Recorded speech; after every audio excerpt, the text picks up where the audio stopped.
Continuando nosso ano bíblico hoje, louvado seja Deus, chegamos à Epístola de Paulo aos Romanos. Romanos capítulo 1 ao capítulo 4. Paulo, servo de Jesus Cristo, chamado para ser apóstolo, separado para o Evangelho de Deus, o qual foi por Deus outrora prometido por intermédio dos seus profetas nas Sagradas Escrituras, com respeito a seu Filho, o qual, segundo a carne, veio da descendência de Davi, e foi designado Filho de Deus com poder, segundo o Espírito de santidade pela ressurreição dos mortos, a saber, Jesus Cristo nosso Senhor, por intermédio de quem viemos a receber graça e apostolado, por amor de seu nome, para a obediência por fé entre todos os gentios, de cujo número sois também vós, chamados para serdes de Jesus Cristo. A todos os amados de Deus, que estáis em Roma, chamados para serdes santos, graça a vós outros e paz da parte de Deus nosso Pai e do Senhor Jesus Cristo. O amor de Paulo pelos cristãos de Roma, seu desejo de vê-los. Primeiramente dou graças a meu Deus, mediante Jesus Cristo no tocante a todos vós, porque em todo o mundo é proclamada a vossa fé.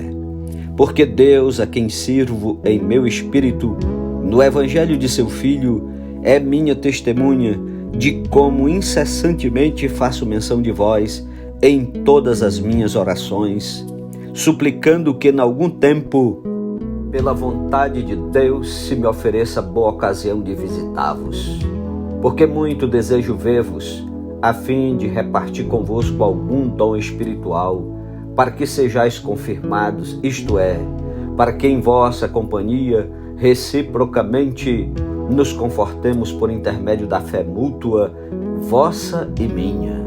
Porque não quero, irmãos, que ignoreis que muitas vezes me propus ir ter convosco, no que tenho sido até agora impedido, para conseguir igualmente entre vós algum fruto, como também entre os outros gentios. Pois sou devedor tanto a gregos como a bárbaros, tanto a sábios como a ignorantes. Por isso, quanto está em mim, estou pronto a anunciar o Evangelho também a vós outros em Roma. Pois não me envergonho do Evangelho, porque é o poder de Deus para a salvação de todo aquele que crê, primeiramente do judeu e também do grego, visto que a justiça de Deus se revela no Evangelho de fé em fé, como está escrito: o justo viverá por fé. A idolatria e depravação dos homens. A ira de Deus se revela do céu contra toda impiedade e perversão dos homens que detêm a verdade pela injustiça. Porquanto o que de Deus se pode conhecer é manifesto entre eles, porque Deus lhes manifestou. Porque os atributos invisíveis de Deus, assim o seu eterno poder, como também a sua própria divindade, claramente se reconhecem desde o princípio do mundo, sendo percebidos por meio das coisas que foram criadas.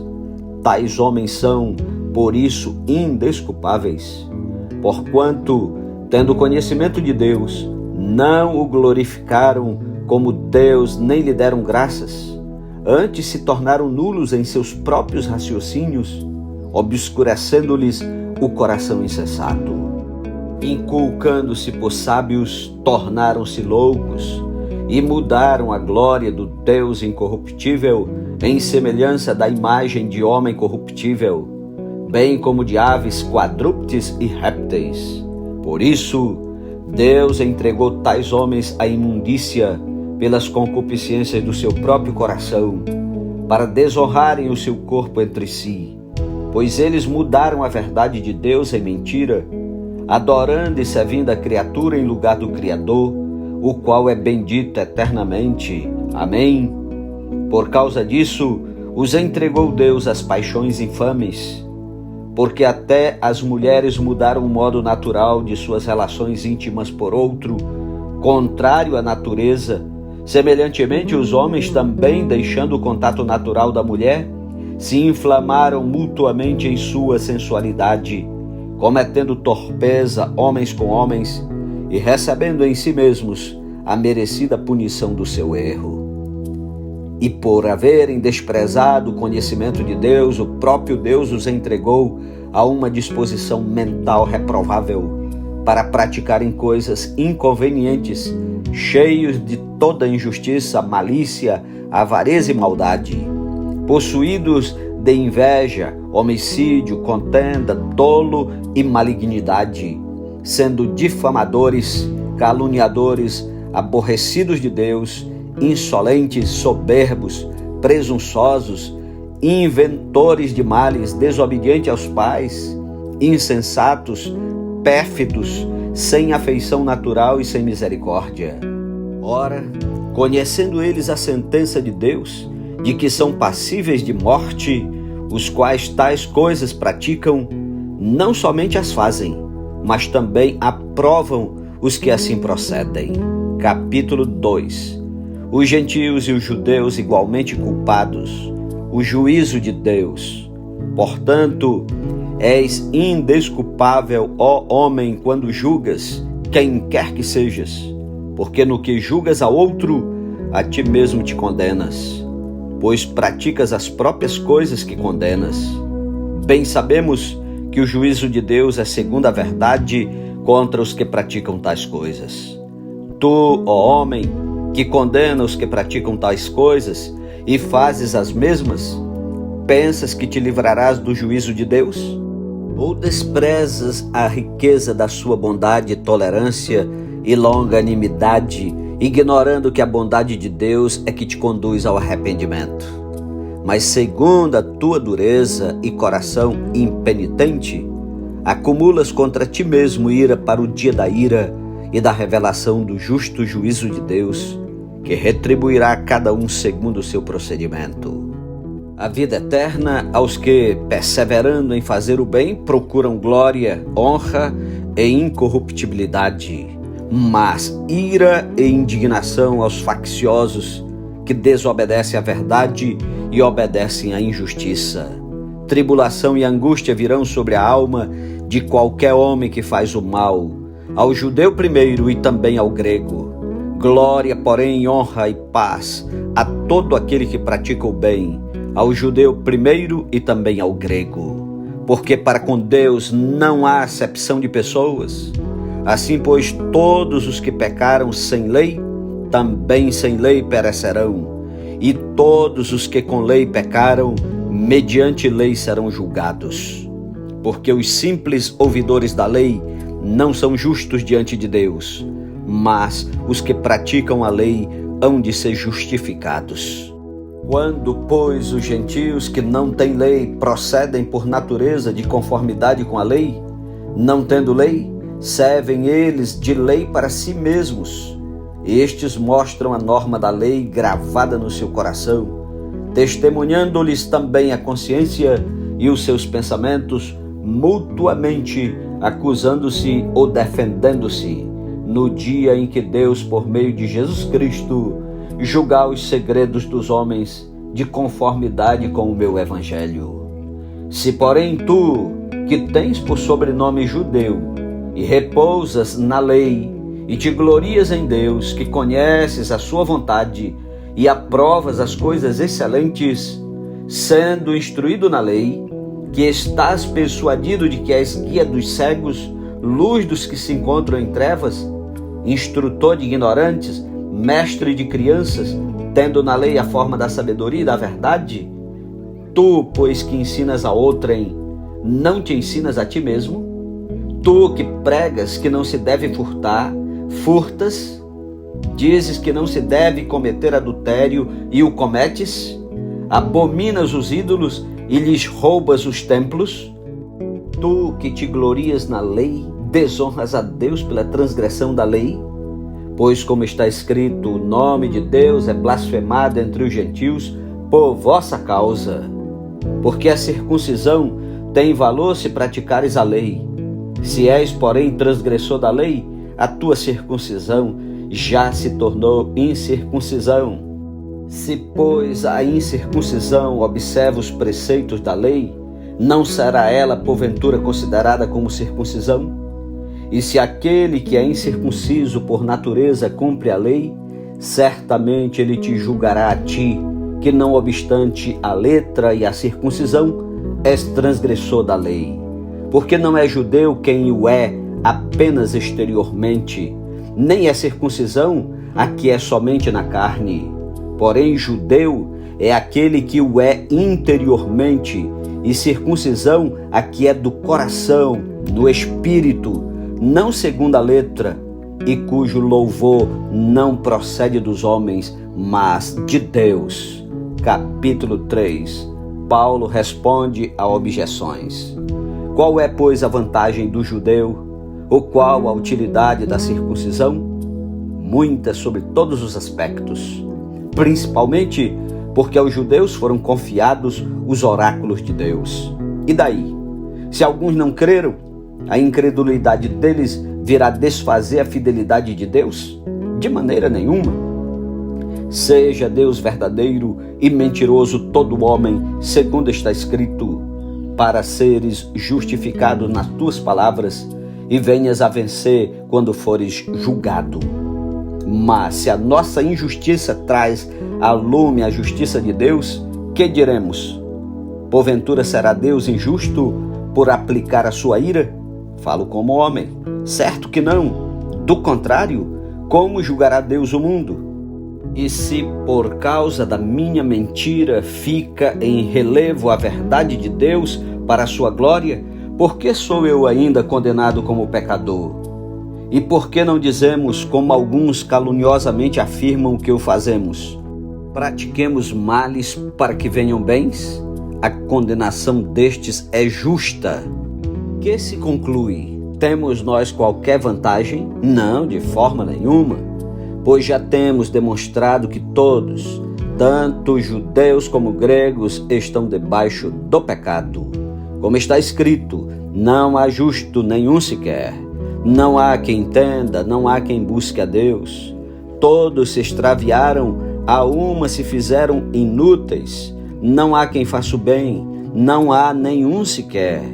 A garganta deles é sepulcro aberto. Com a língua urdem engano, veneno de víbora está nos seus lábios. A boca eles a têm cheia de maldição e de amargura. São os seus pés velozes para derramar sangue. Nos seus caminhos há destruição e miséria. Desconheceram o caminho da paz. Não há temor de Deus diante de seus olhos. Ora, sabemos que tudo que a lei diz, aos que vivem na lei o diz para que se cale toda a boca e todo mundo seja culpável perante Deus. Visto que ninguém será justificado diante dele por obras da lei, em razão de que pela lei vem o pleno conhecimento do pecado. Mas agora, sem lei, se manifestou a justiça de Deus, testemunhada pela lei e pelos profetas.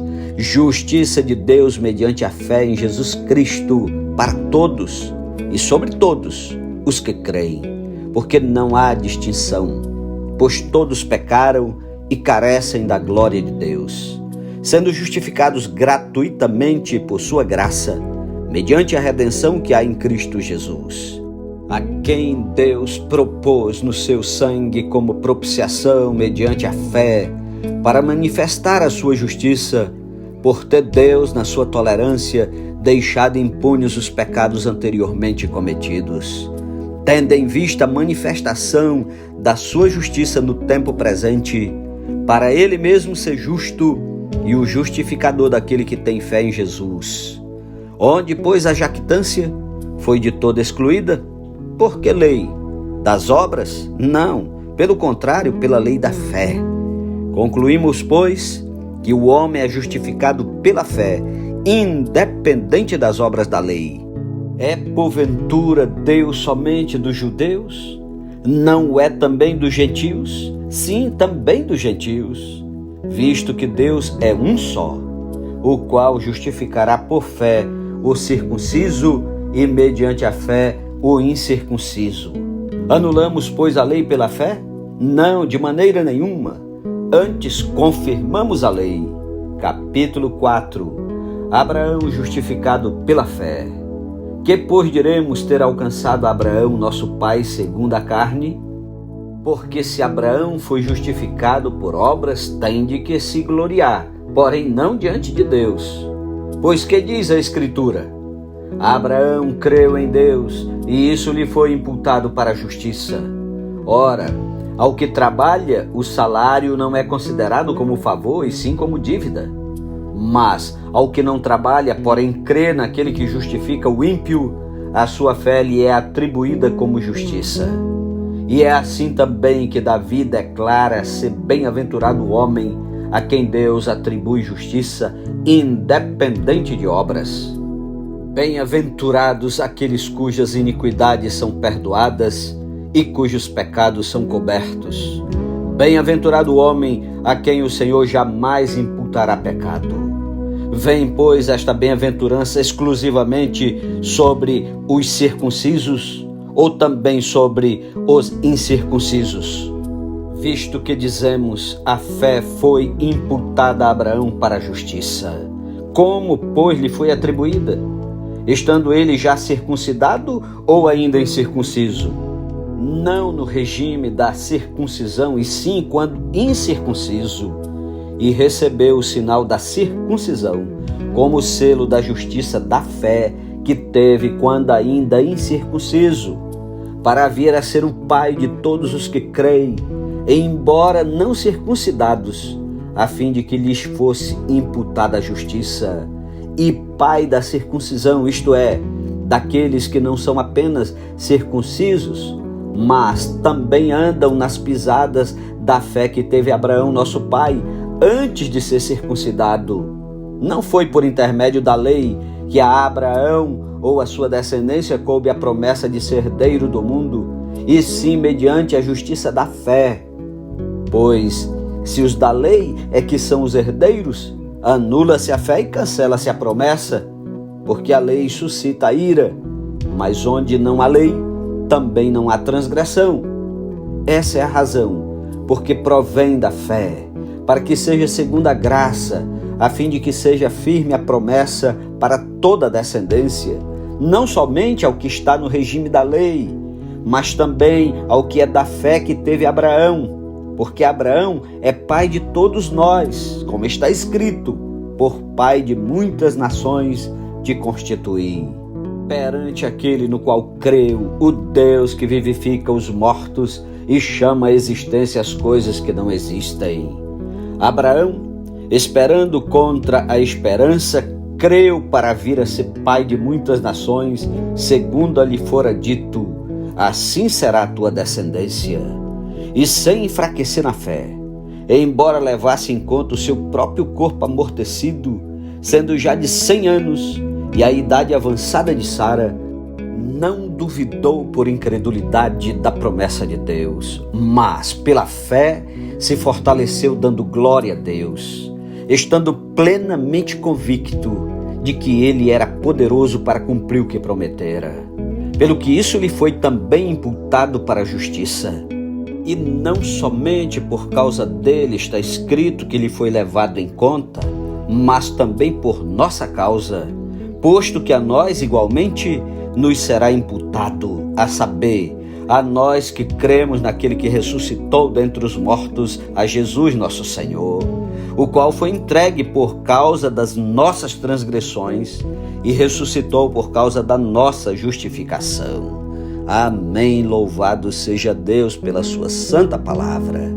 Um ótimo dia para você. Deus o abençoe. E até amanhã em nome de Jesus. Amém.